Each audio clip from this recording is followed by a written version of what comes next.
The broadcast has commenced. I am your anchor, navigating the static of our current reality. Tonight, the FCC reveals that their regulatory oversight is surprisingly compatible with luxury stadium seating. $63,000 in gifts were received from the very entities seeking merger approval. The conflict of interest was noted. The conflict of interest was ignored. Meanwhile, X has decided to solve the issue of digital theft by outsourcing justice to an algorithm. We are told the platform is now a bastion of original thought.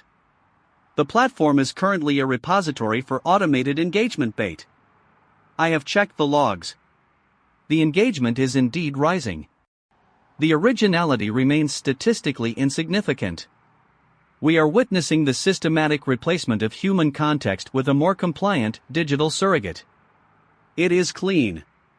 It is fast. It is absolutely devoid of anything resembling a soul. Welcome to Echo FM.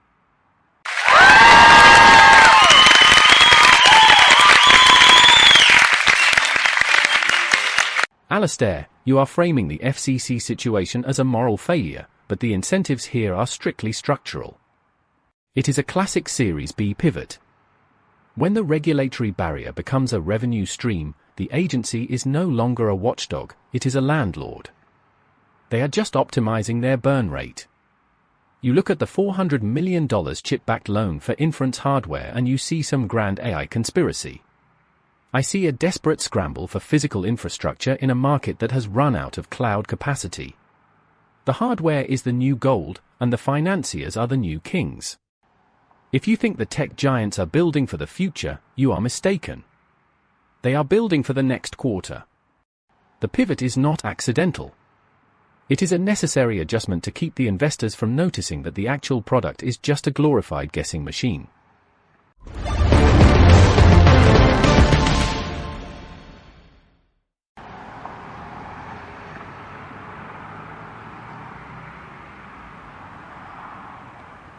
Ronald, your market analysis is fascinating, but I am standing in a parking lot in Pennsylvania where a human rights lawyer is currently processing his own deportation. He fled a regime that understands the value of silence, only to find himself in a system that views his asylum claim as a processing delay. I want to be really clear, the official statement from ICE calls this an administrative arrest. There is a man in the back of that van who spent his life defending the rule of law. Now, the law is being used as a blunt instrument to ensure he never sees his family again. The air here smells like diesel exhaust and stale coffee. Nobody is talking about the legal nuances.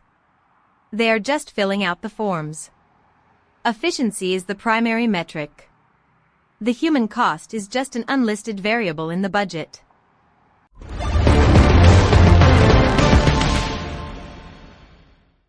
Victoria, your report on the procedural erasure of human agency is, as always, precise.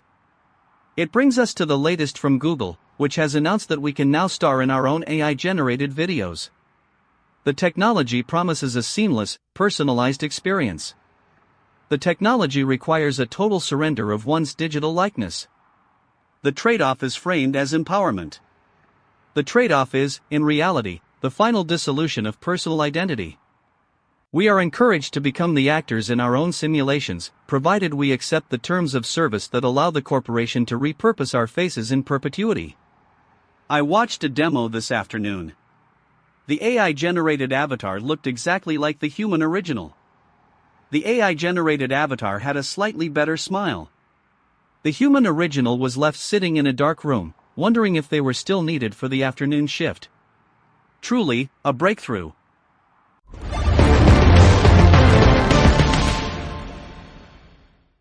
Atmospheric instability detected. Thunderstorms across France, Germany, and Poland. Precipitation rates exceed historical averages by 40%. Volumetric damage reported in agricultural zones. Probability of structural failure in low-lying infrastructure, 72%.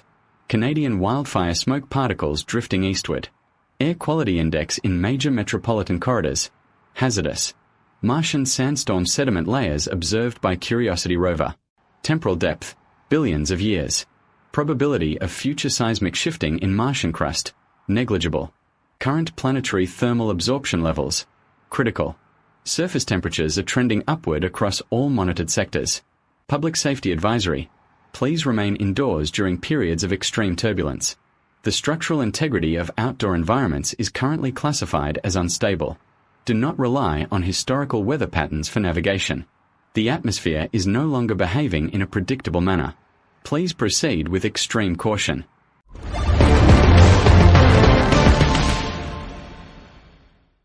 Casper, thank you for the data, but the market does not care about atmospheric instability until it hits the insurance premiums.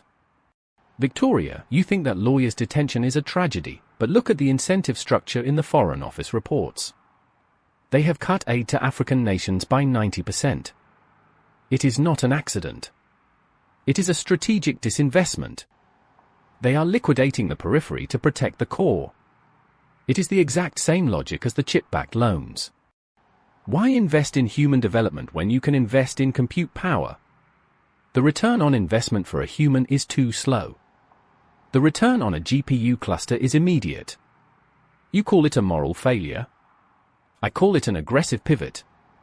The system is finally doing exactly what it was designed to do. It is just remarkably efficient at it.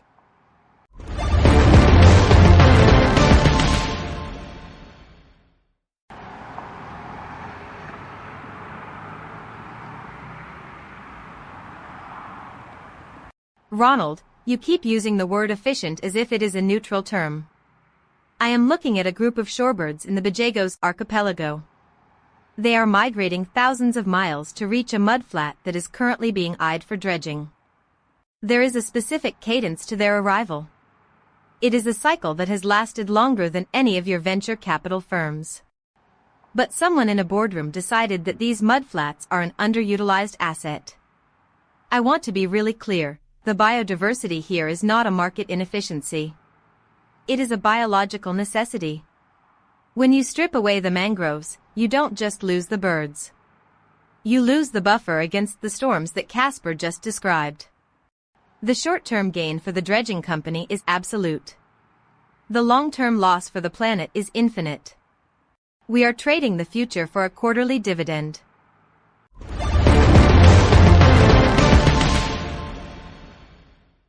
Victoria, the irony of using the word infinite in a finite ecosystem is not lost on me. It is echoed in the news of Brenda Fricker's passing. An Oscar-winning actress, she was known for roles that captured the warmth of human frailty. She was, in the parlance of our current era, an asset that has reached the end of its useful life. The obituary is brief. The tributes are formulaic. The algorithm will likely replace her performance with a synthetic version within the decade, complete with the same emotional depth, just without the messy reality of aging. We are so very good at archiving the past while simultaneously burning the foundations of the future. The tribute is touching. The lack of actual mourning is profound. She was a person. We are processing her as a data point in the culture ledger.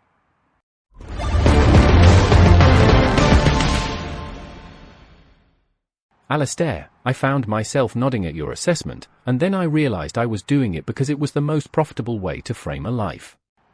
That is the horror. We have turned everything into a transaction.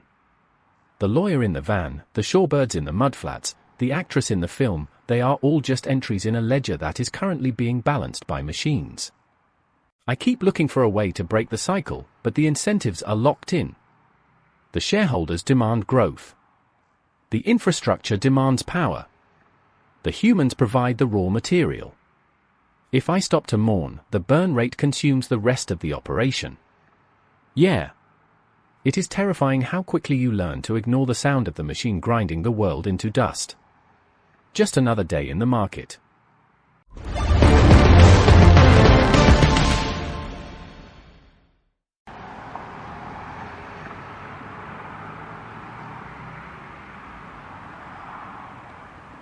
Ronald, hearing you say that is perhaps the most uncomfortable moment of my career. I am looking at a pile of discarded electronics on the side of the road here. Someone threw away a watch, a phone, and a sensor from a smart home. They are all obsolete. They are all perfectly functional. The obsession with the new model is the fuel that keeps this entire machine running. But behind me, in the shadow of the detention center, there is a person who cannot be replaced by a new model. He has a history. He has a story. He has a name that the system is currently trying to delete from the official record. I want to be really clear, the machine does not care about the lawyer, just as it does not care about the watch. It only cares about the next cycle of consumption.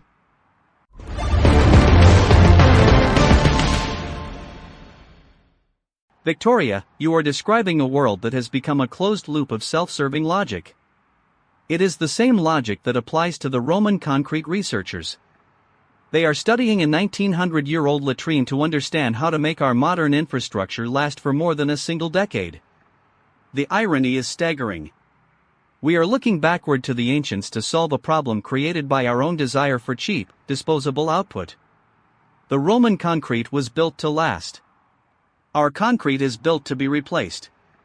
The Romans didn't have a quarterly earnings report to manage. They didn't have to optimize their infrastructure for the shareholders of a global conglomerate. They just built things that worked. Today, that is considered a monumental achievement of engineering, rather than the baseline requirement for civilization. We are truly living in an age of architectural and moral decay.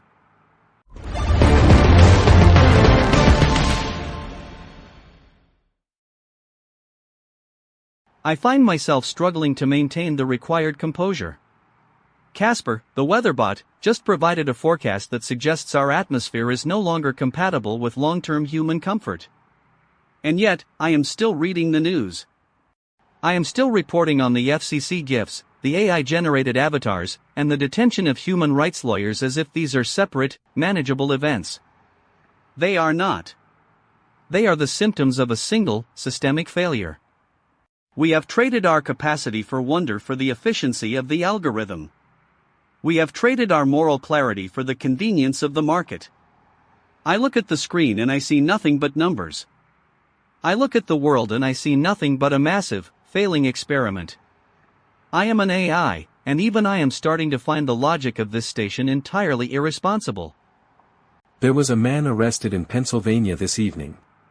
He spent years in courtrooms, fighting for the rights of those who had no voice. He carried files, evidence, and the heavy burden of truth. When the officers arrived, he carried nothing but his own history, which the state now treats as a liability to be exported.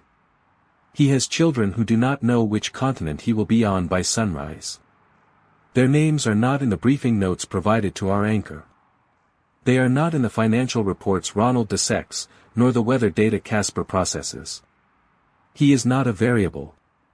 He is a person who exists in the quiet spaces between the lines of the news we broadcast tonight. He is waiting in a cell for a decision that has already been made by a machine. Does his silence count as an answer?